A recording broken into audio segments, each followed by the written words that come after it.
como que le canto y me puede oír. Nuevamente les doy la bienvenida a este video número 8, que es la continuación de una serie de videos que hemos emitido donde hemos ido mostrando que Apocalipsis sí se encuentra al alcance de la razón.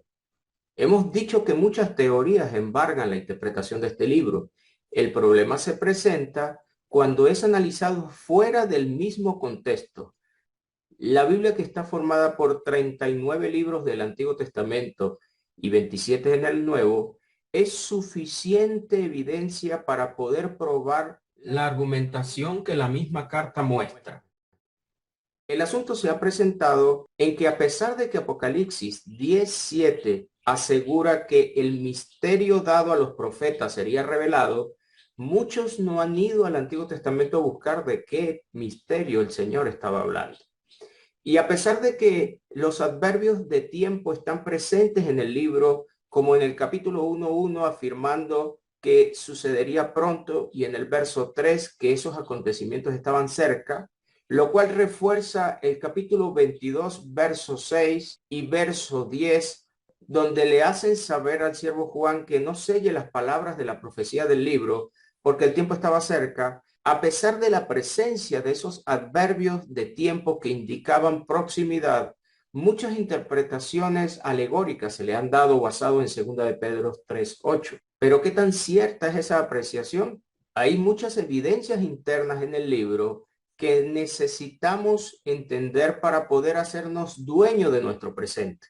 Una de ellas la vimos en Apocalipsis 12, verso 10, donde el Cristo no solamente tomaría toda la autoridad, sino que traería salvación y reino en el momento en que el diablo fuera arrojado del cielo con sus ángeles.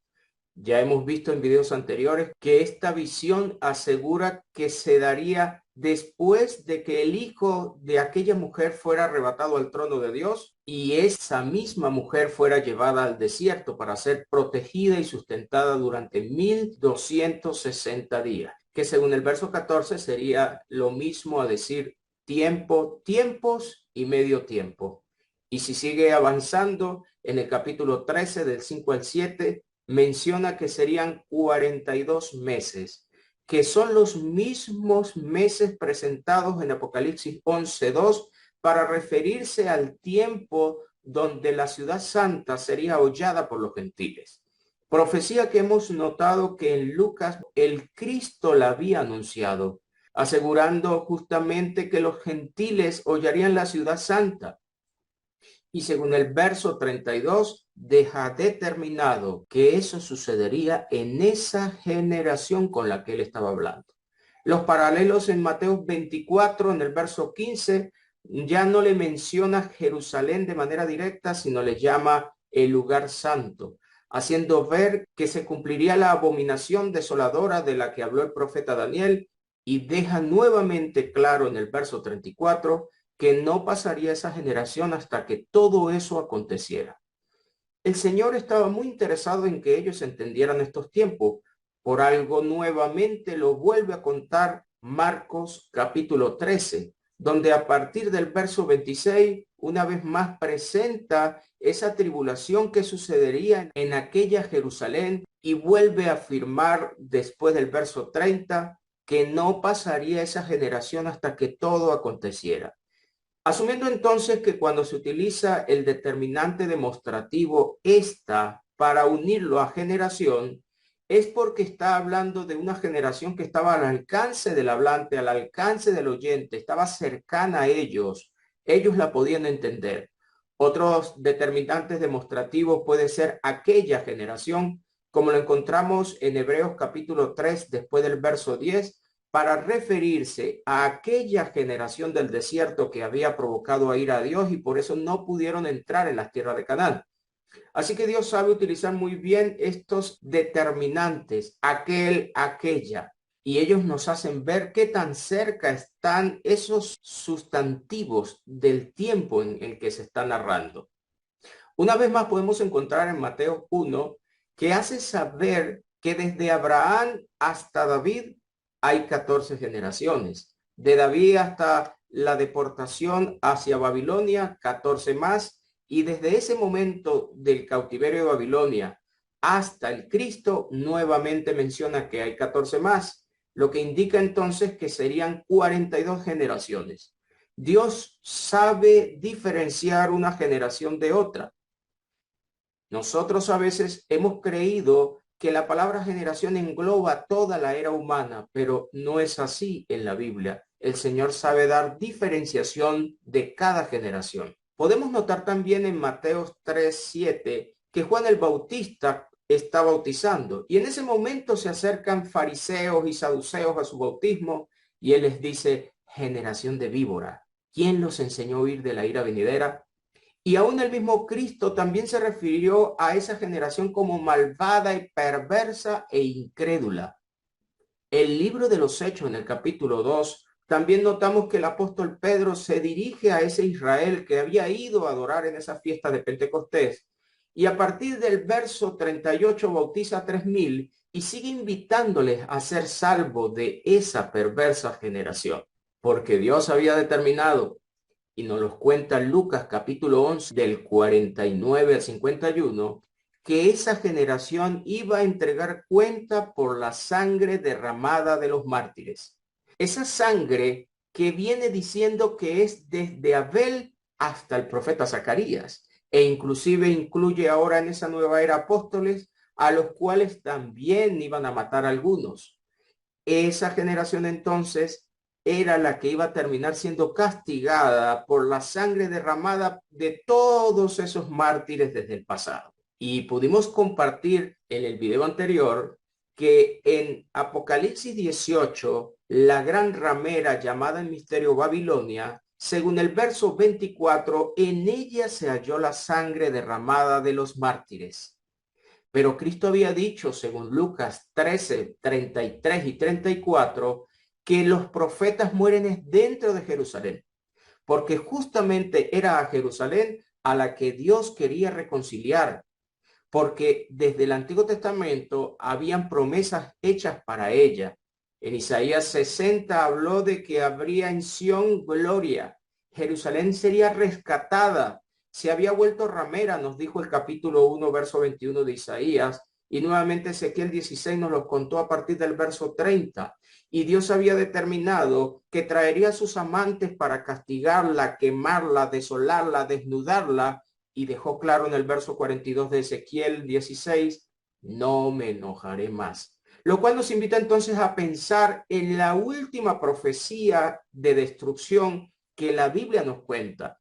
Sabemos que Jerusalén siempre ha tenido guerras después del segundo siglo, pero los acontecimientos que la Biblia nos está contando nos está hablando de un remanente escogido por gracia y de unas profecías antiguas que debían consumarse en aquello que se llamó las 70 semanas de Daniel, contadas en el capítulo 9, versos 24 al 27, donde afirma que el fin de las profecías se daría en la última semana de esas 70, la cual tendría lugar tiempo después de que fuera muerto el Mesías y que la ciudad y el santuario nuevamente fueran destruidos.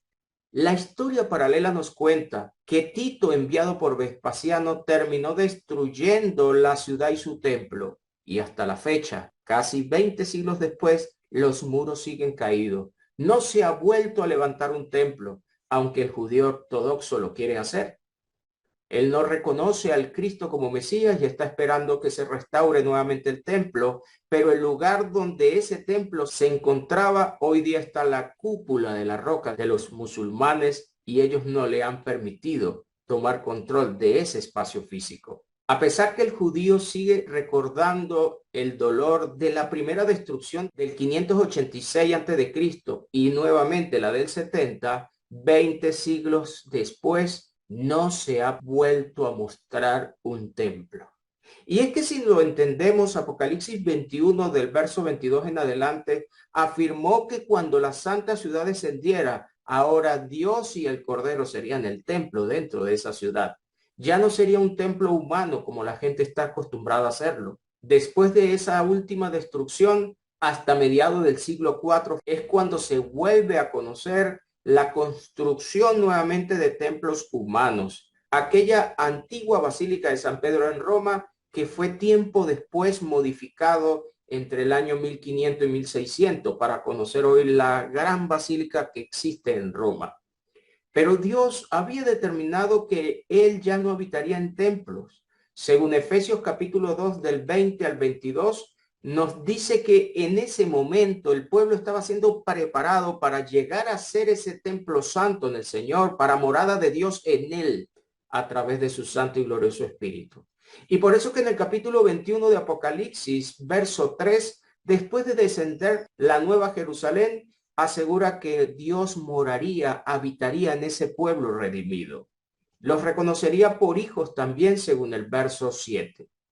Y aún en Apocalipsis capítulo 3, verso 12, les habían prometido a la iglesia de Filadelfia, entre otros hermanos, que ellos llegarían a ser columnas de ese templo, lo cual nos sigue invitando a entender que esta nueva era, después de que se activara Apocalipsis 21, ya sería una era espiritual. Hemos dicho varias veces que en Juan capítulo 4 del 20 en adelante, Cristo le aseguró a la samaritana que aunque la salvación venía de los judíos, llegaría el momento donde ni en esos montes de Samaria donde ellos adoraban, ni en Jerusalén adorarían al Padre, sino que lo harían en espíritu y en verdad. Pero Dios había dado una promesa a Abraham y a su descendencia y la cumpliría antes de abrir esta nueva era. Él les había dicho que los devolvería del cautiverio y allí encontrarían nuevamente el reposo de Dios, así como lo fue en algún tiempo, en tiempos de Josué, pero les asegura en Hebreos 4 que quedaba un solo reposo y ese sería el verdadero reposo. Porque según Ezequiel 37 del 15 al 28, Dios los devolvería a la tierra, los uniría en una sola nación y sería allí donde el descendiente de David reinaría por siempre en un pacto de paz con Dios, el cual extendería su tabernáculo para reconocerles como pueblo y estar siempre con ellos. Estas promesas están planteadas para un remanente de la época, que según Romanos 11, del 4 en adelante, usted notará que ese remanente fue escogido por gracia, un grupo selecto que sobreviviría a un día terrible. Profecías antiguas nos decían. Vamos a observar algunas de ellas para seguir dándole fuerza a estos planteamientos. A la izquierda notará una profecía de Malaquías. Este libro fue escrito aproximadamente en el 415 a.C., mucho tiempo después de la primera destrucción. Y a la derecha puede encontrar una profecía del libro de Joel, que aunque muchos presumen que su fecha de escrito está en el año 800 aproximadamente antes de Cristo, no obstante, vamos a observar que estas profecías se cumplirían después del día de Pentecostés. Lo primero a entender es que si usted lo lee, esos 4 capítulos, sabrá que le está hablando a los sacerdotes del pueblo de Israel, no al planeta Tierra. Y llegó un momento donde ellos levantaron unas palabras ofensivas hacia Dios, como lo podemos ver aquí en el verso 13. Vuestras palabras contra mí han sido violentas, dice Yahvé, y dijisteis, ¿qué hemos hablado contra ti? Esta manera soberbia de trabajar del pueblo. Habéis dicho, por demás es servir a Dios. ¿Qué aprovecha que guardemos su ley y que andemos afligidos en presencia de Yahvé de los ejércitos? Decimos pues ahora, bienaventurados son los soberbios y los que hacen impiedad. No solo son prosperados, sino que tentaron a Dios y escaparon. ¿Qué ofensas al Dios de la justicia, al santo? Seguimos leyendo. Entonces los que temían a Yahvé hablaron cada uno a su compañero y Yahvé escuchó y oyó. 2 verbos, escuchar y oír, no es lo mismo. Le invito a que descubran la diferencia. Y fue escrito libro de memoria delante de él para los que temen a Yahvé y para los que piensan en su nombre.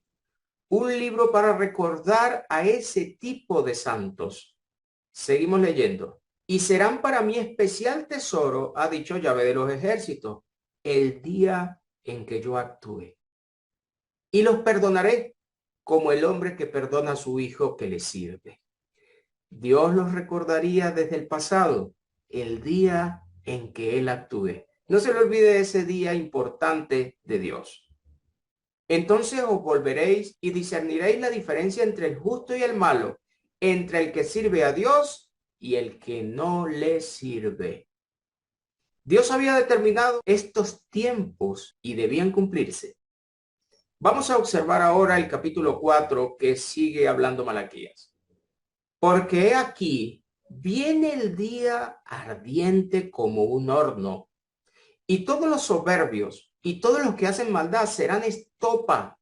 Aquel día que vendrá los abrazará, ha dicho Yahvé de los ejércitos, y no les dejará ni raíz ni rama. Observen bien lo que le está diciendo a este pueblo pecador, al cual había dejado a cargo del sacerdocio y de la administración de ese lugar sagrado que se conoció como el templo. Dios había determinado un día donde destruiría a esos soberbios como en horno y no les dejaría ni raíz ni rama.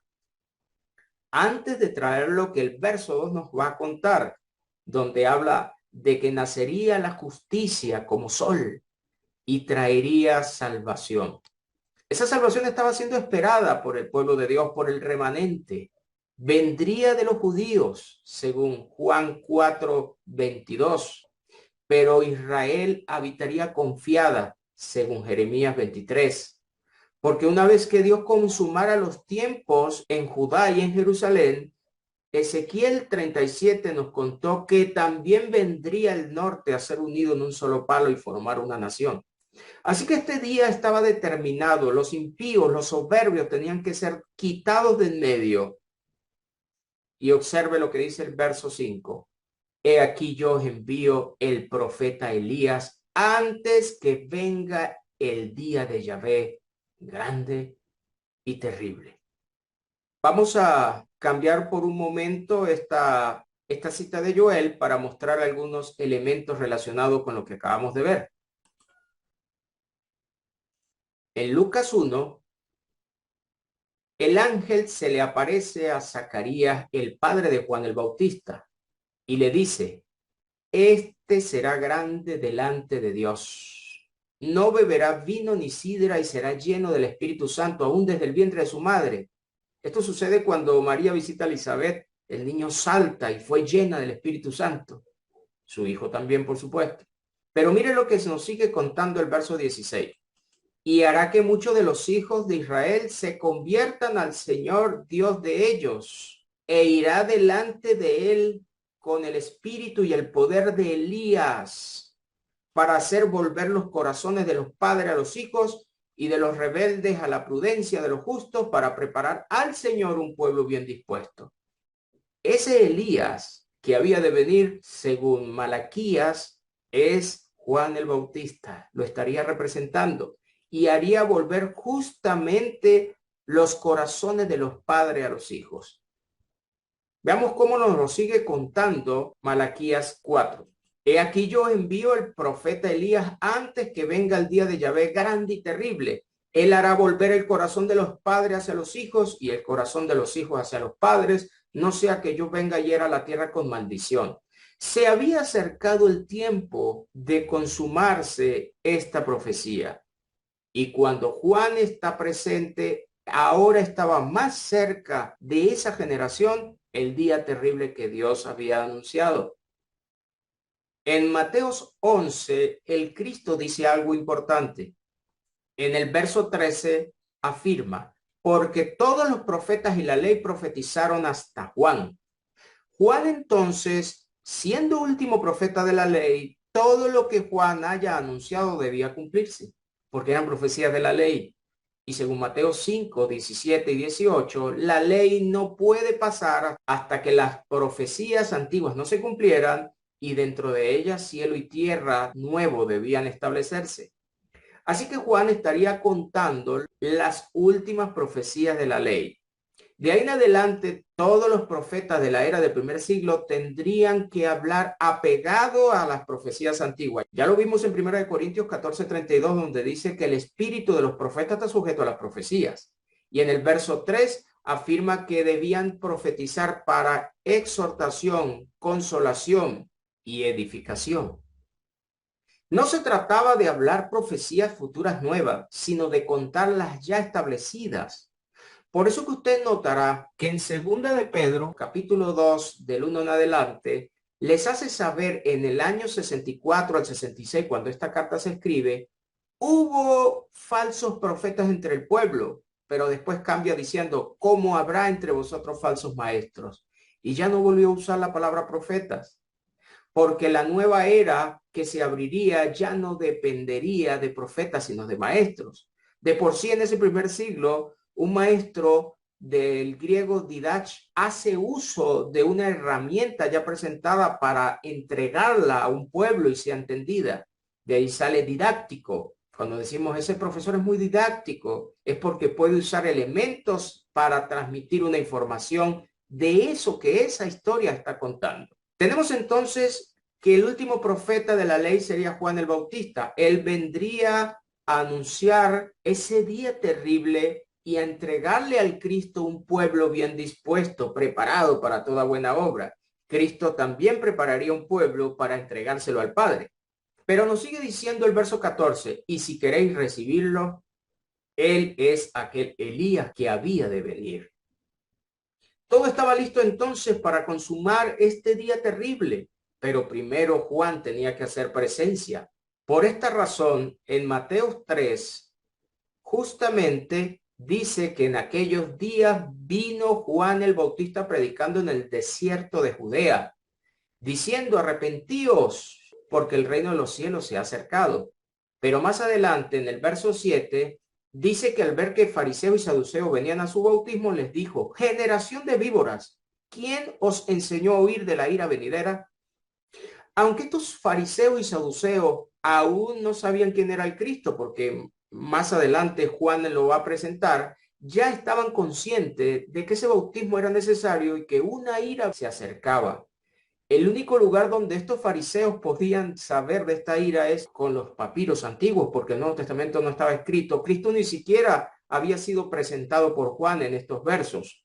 Por lo tanto, solamente era a través de escritos antiguos que podían entender la ira venidera, y Malaquías capítulo 4 lo contó muy bien. Le sigue diciendo Juan, haced pues frutos dignos de arrepentimiento, y no penséis decir dentro de vosotros mismos, a Abraham tenemos por padre.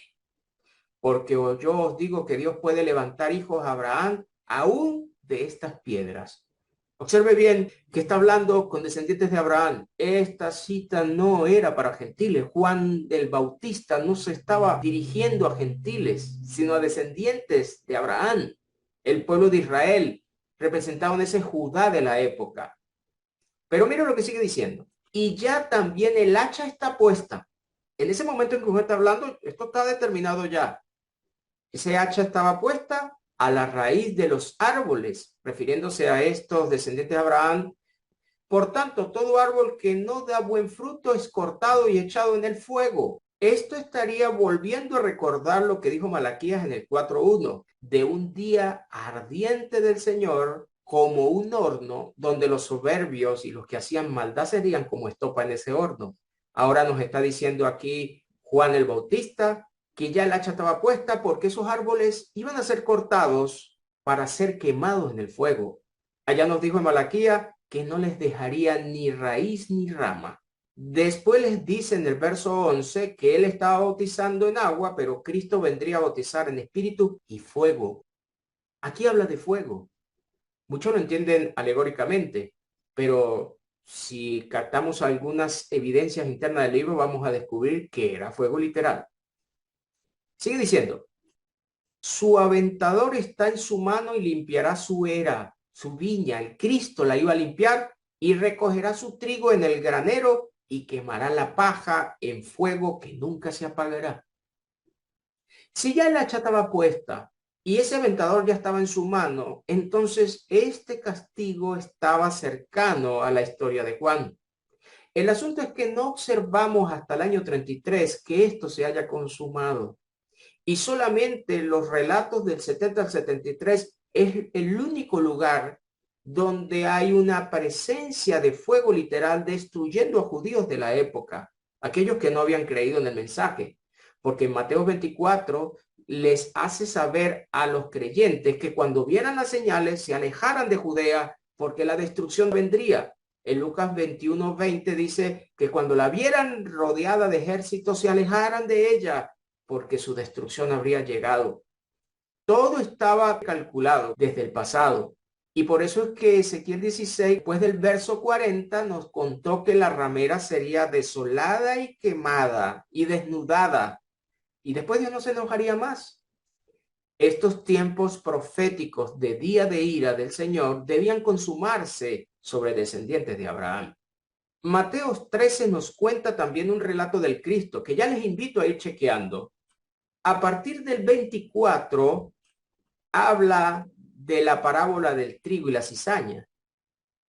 Los siervos le dijeron que si quería que fueran a arrancar a esa cizaña, pero él les contesta, no, no sea que al arrancar la cizaña arranquéis también con ella el trigo. Dejad crecer juntamente lo uno y lo otro hasta la siega. Y al tiempo de la siega yo diré a los segadores, recoged primero la cizaña, atarlas en manojo para quemarla, pero recoged el trigo en mi granero. No se puede hacer esa siega todavía, le está diciendo él a ellos. Deje que madure más el trigo. Más adelante la va a explicar a partir del verso 36. Y le va a decir justamente que las cizañas son los hijos del malo y el trigo los hijos de Dios, que se iban a manifestar. Pero también le asegura que la siega es el fin del siglo y los segadores son los ángeles. Ya hablamos en unos videos anteriores sobre fin de siglo. Algunos lo han traducido por planeta, por mundo, para referirse a la destrucción plena de universo y planeta. Pero aquí está sacado del griego aion, que indica también era. Para mundo lo representa mejor cosmos. Y como ya vimos en Mateo capítulo 24, verso 14, utiliza el término oikoumene para referirse a tierra habitada, también traducida por mundo. Y muchos inclusive están esperando estos tiempos porque entienden mundo por planeta. Pero Mateo 24 nos dijo en el 34 que esa generación vería todas esas cosas que ahí están siendo contadas. Pero aquí habla de un fin de siglo. Vamos a ver cómo lo traduce la Reina Valera en el verso que le sigue. Como se arranca la cizaña y se quema en el fuego, así será el fin de este siglo. Este escritor Casidioro de Reina se encargó de colocar otra vez el determinante demostrativo para referirse al siglo que está siendo mostrado en estos versos. Es importante que lo veamos, una siega que sería consumada en el fin de ese siglo. Juan dijo que ya el aventador estaba en la mano, el hacha ya estaba puesta y está anunciando la ira venidera. Y les está diciendo a descendientes de Abraham que ese árbol que no diera fruto de arrepentimiento sería cortado y echado en fuego. Mira lo que sigue diciendo el verso. En ese fin de siglo, el Hijo del Hombre enviaría a sus ángeles y recogerían de su reino a todos los que sirven de tropiezo y a los que hacen iniquidad. Justamente era para limpiarlo de esos soberbios que Malaquías 4 nos contó. Y sigue diciendo, y los echarán en el horno de fuego, allí será el lloro y el crujir de dientes. Y una vez que esto sucediera, el verso 43 nos cuenta que ahora los justos resplandecerían como el sol en el reino del Padre, que es justamente lo que nos ha contado Malaquías 2, cuando habla de un resplandecer como el sol y traería salvación. Esa salvación tendría que ser consumada en el reino del Padre, pero ese reino no lo recibe el Padre hasta tanto la siega no sea ejecutada. Por eso que en Colosenses 1, 13 y 14 hace saber que habían sido trasladados al reino del amado Hijo, pero ese amado Hijo le iba a entregar el reino al Padre. Y por esa razón, Primera de Corintios 15, 24 asegura, y luego el fin, cuando entregue el reino al Dios y Padre. Cuando hablamos de fin, inmediatamente uno piensa en planeta, destrucción, quema, un meteorito chocando con la Tierra y no sé, desapareciendo el planeta, el sol se apaga. Pero no es eso lo que nos cuenta las evidencias bíblicas. Está hablando de un fin de siglo.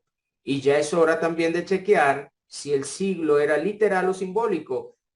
Para que lo pueda comprender un poquito mejor, debe ir a los videos anteriores.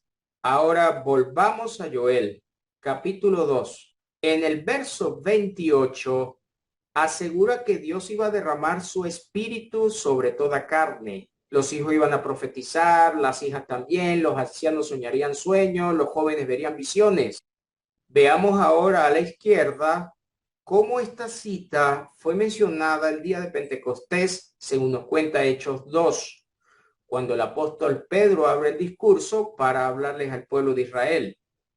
Una vez que desciende el Espíritu Santo y están hablando en lengua y el pueblo cree que los discípulos estaban ebrios, él les dice en el verso 16, mas esto es lo dicho por el profeta Joel, e inmediatamente observará que les repite la misma historia que Joel nos está contando. Derramaré mi espíritu, vuestros hijos y vuestras hijas profetizarán, los jóvenes también verán visiones, los ancianos soñarán sueños, lo mismo.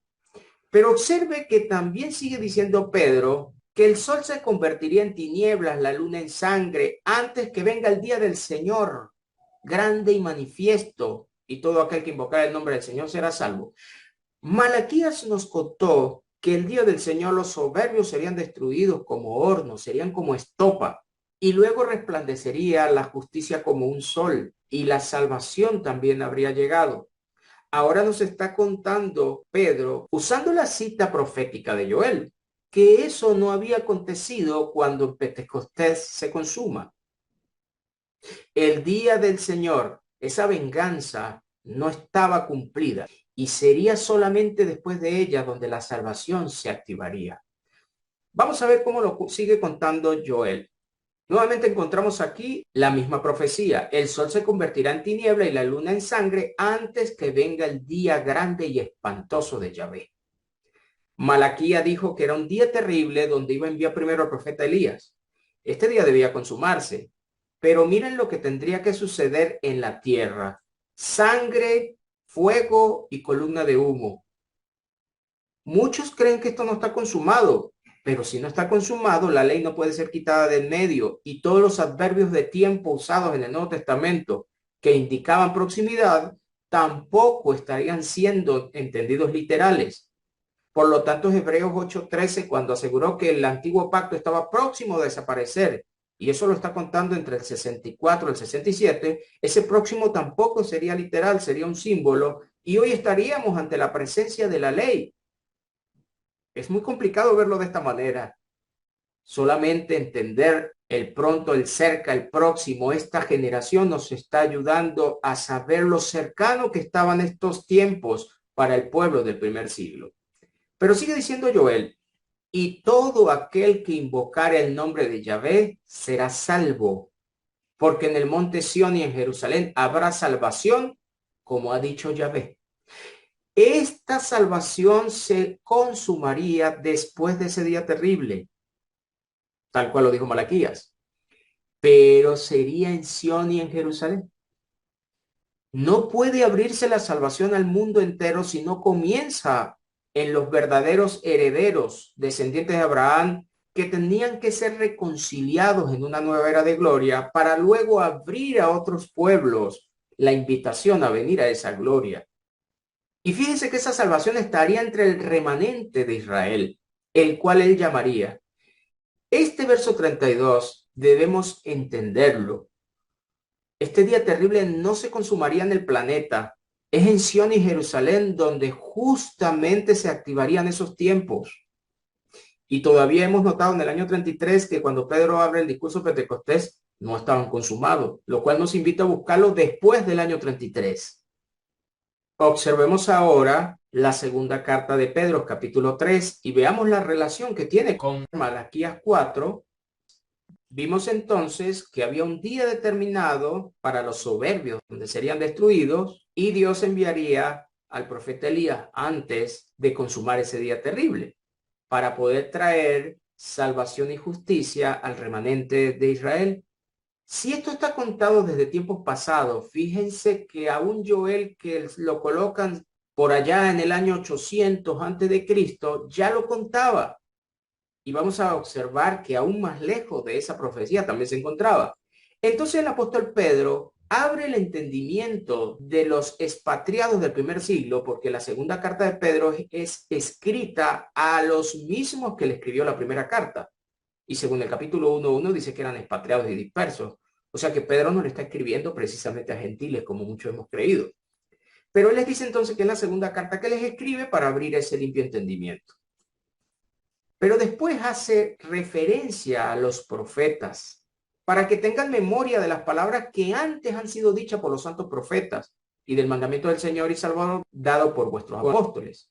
En el capítulo 1, 19 al 21 también les invitó a estar atentos a las palabras proféticas más seguras, diciendo que no la interpretaran de manera privada y entendiéndose que cuando esta carta se escribe cercano al año 66, todavía están haciendo uso de profecías antiguas, a pesar de que Cristo ya había muerto y resucitado y sentado a la diestra del Padre, dándonos a entender entonces que las profecías no estaban consumadas en su totalidad, como nos dijo Primera de Corintios 13, 8 y 9, que parte estaban profetizando, pero esa parte tenía que acabarse cuando lo perfecto viniera.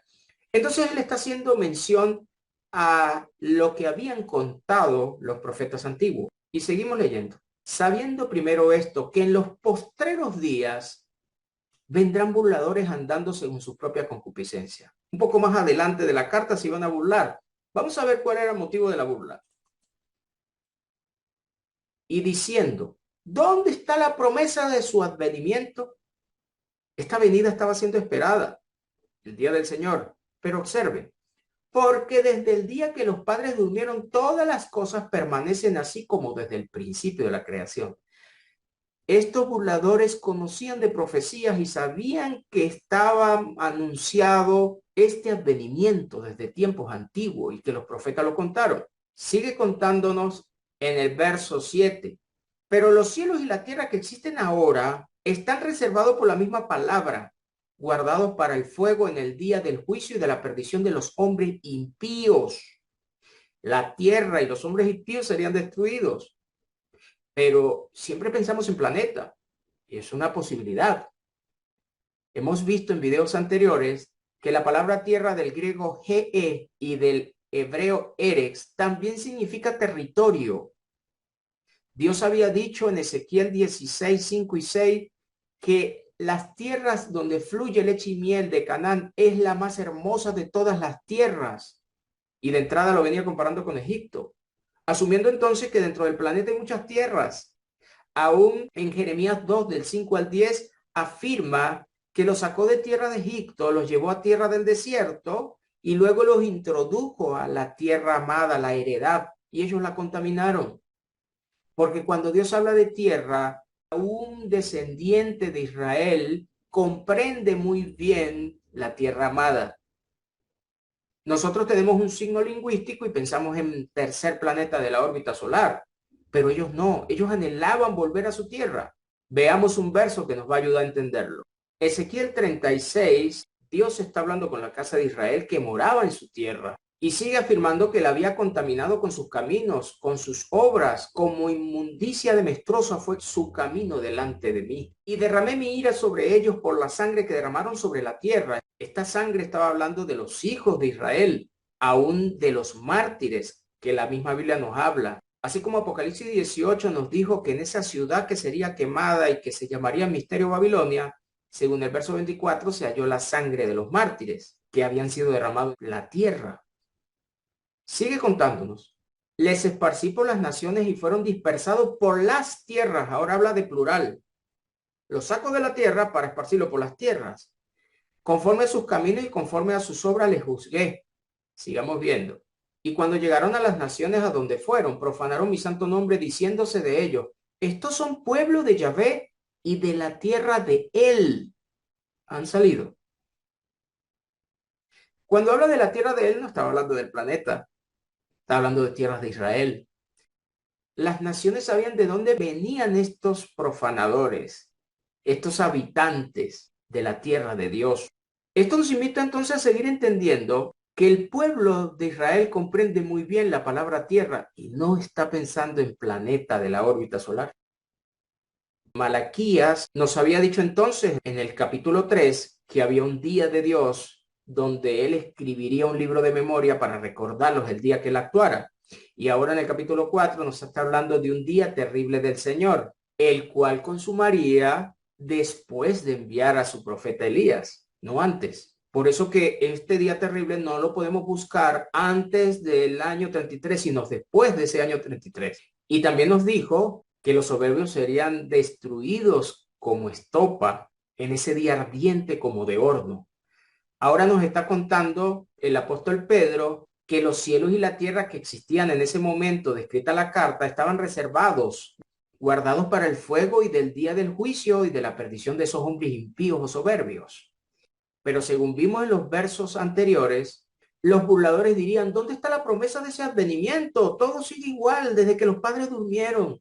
O sea que estaba anunciado desde tiempo pasado. A pesar de que los impíos serían destruidos y quemados, dicen que ellos esperaban cielos y tierras nuevas donde moraría la justicia.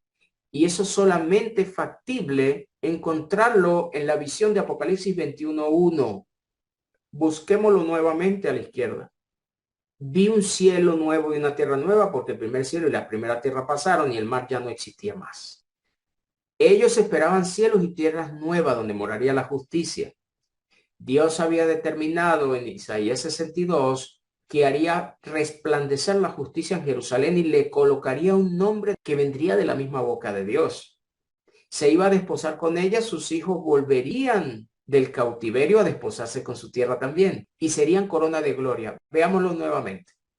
Aquí lo tenemos en Isaías 62, que Dios dijo que eso lo haría por amor a Sión y a Jerusalén. Y no descansaría hasta que saliera como resplandor su justicia y su salvación se encendiera como una antorcha. Malaquías dijo entonces que después del día terrible de Dios, cuando los soberbios fueran destruidos, resplandecería como sol la justicia y en sus alas traería salvación. Es el mismo planteamiento que tenemos desde tiempos pasados. O sea que estaba muy bien presentado en profecías antiguas el día terrible, la justicia y la salvación que vendría. Y hemos visto en segunda de Pedro, capítulo 3, que ellos esperaban cielos y tierras nuevas donde moraría esa justicia. Y Apocalipsis ahora nos está contando en el 21:1 que allí estarían esos cielos y tierra nueva para descender una nueva Jerusalén. Todo coincide perfectamente. Y según el verso 27, en esa santa ciudad no entran inmundos. Solamente es una ciudad celestial descendida del cielo para encontrarla en una verdadera adoración en espíritu y en verdad, pero que no se puede entrar a ella si no nos dejamos santificar por el Señor.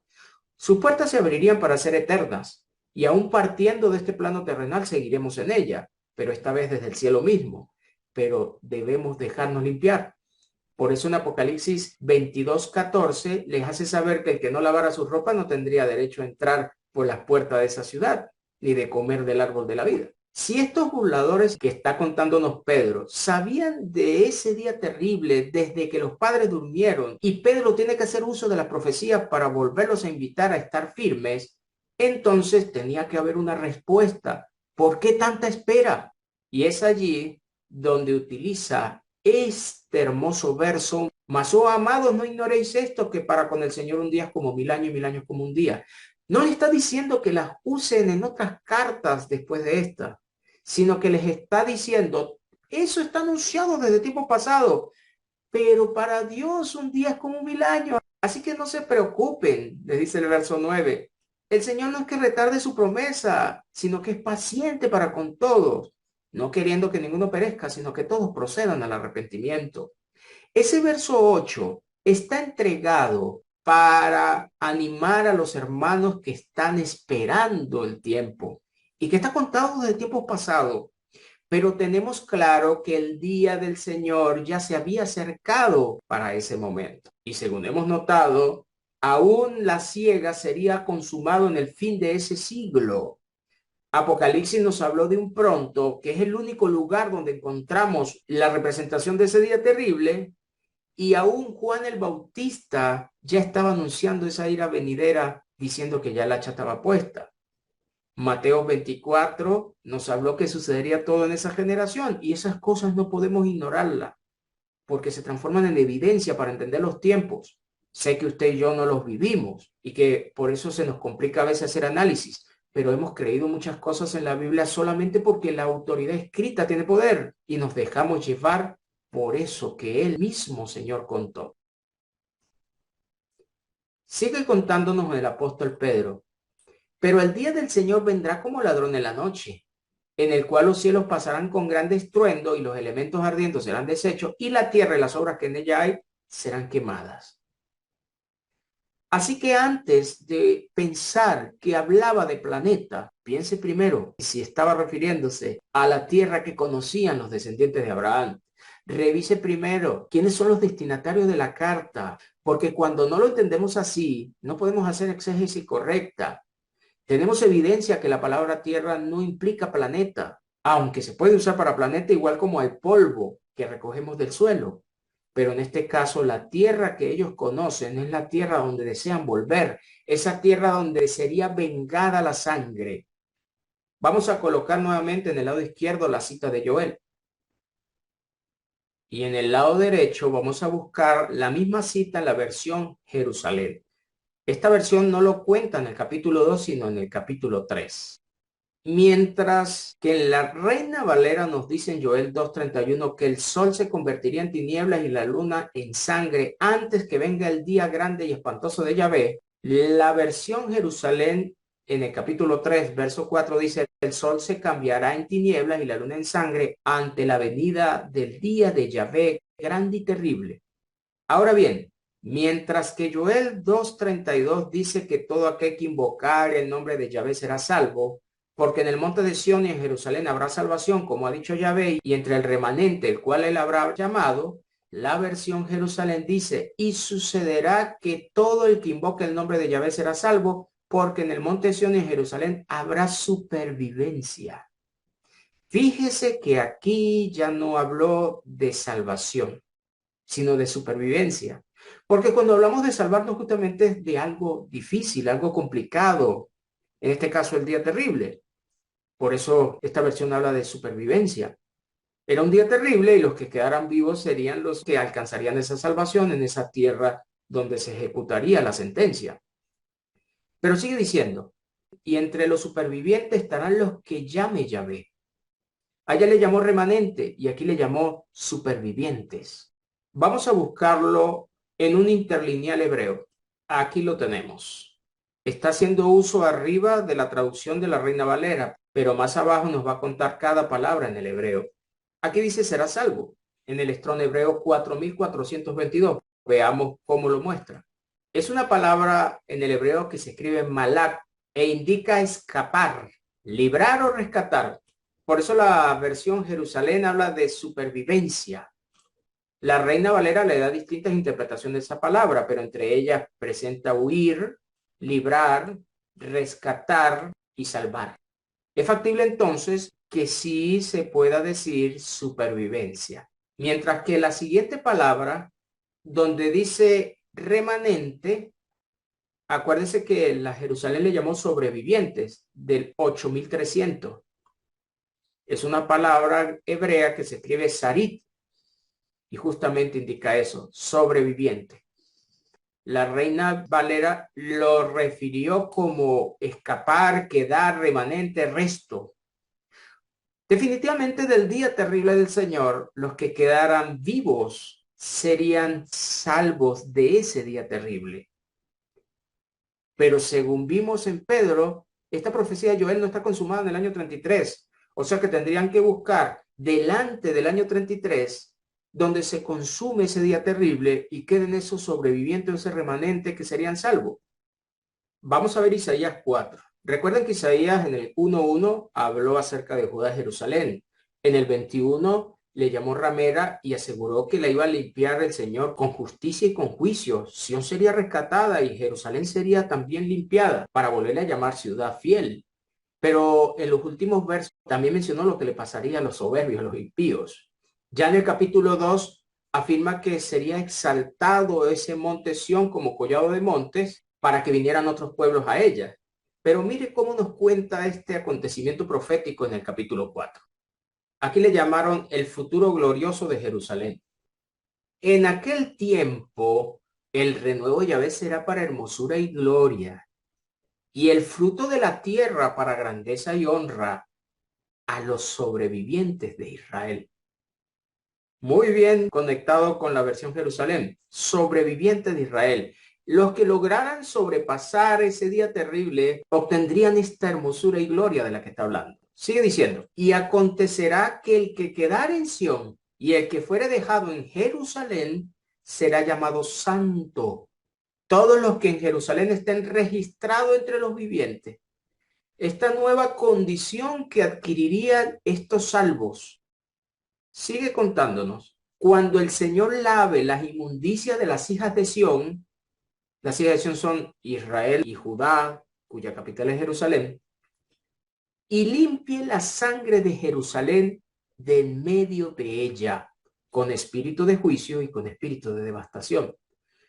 Dios había entonces determinado cumplir un día de justicia para limpiar esta sangre en Jerusalén, para traer tiempos de gloria, pero todo aquel que sobreviviera a ese día terrible sería hermosura y gloria.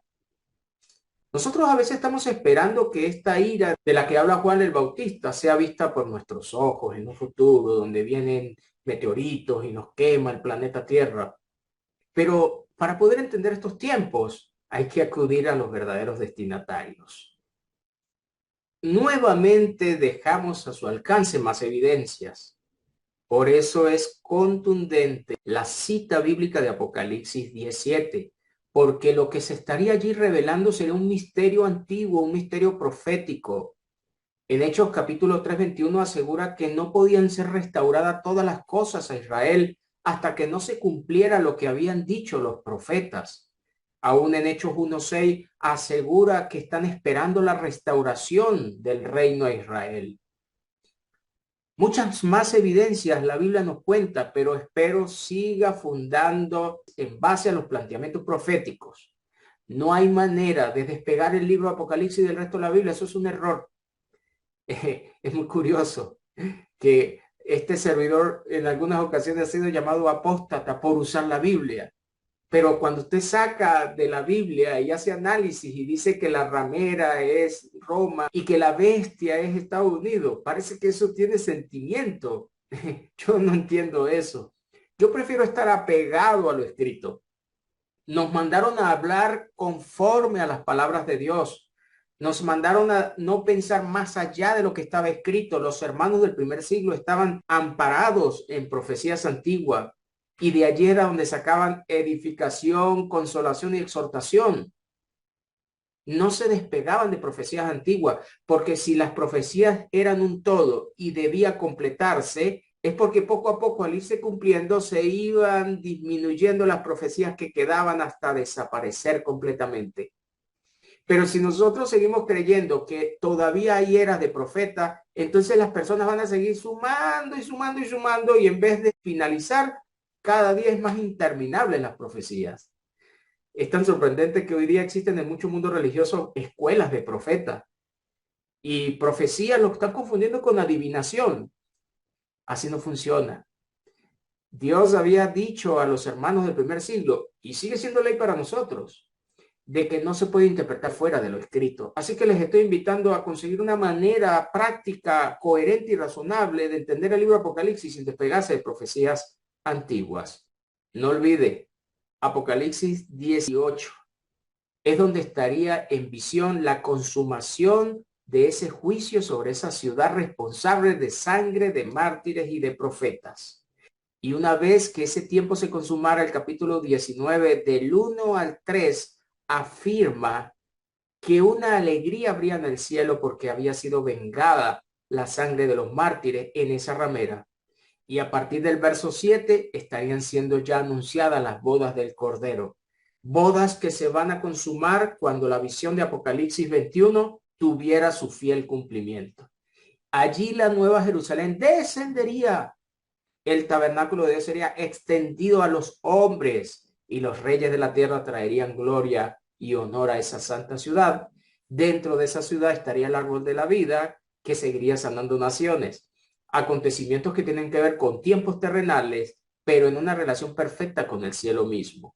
Y que solamente el pronto y el cerca que el libro relata nos entregaría respuesta de que eso está consumado en ese primer siglo, cuando ese fin de siglo del que hablamos viniera, para que nosotros atrapemos en el siglo XXI la hermosura de esos dos últimos capítulos de Apocalipsis.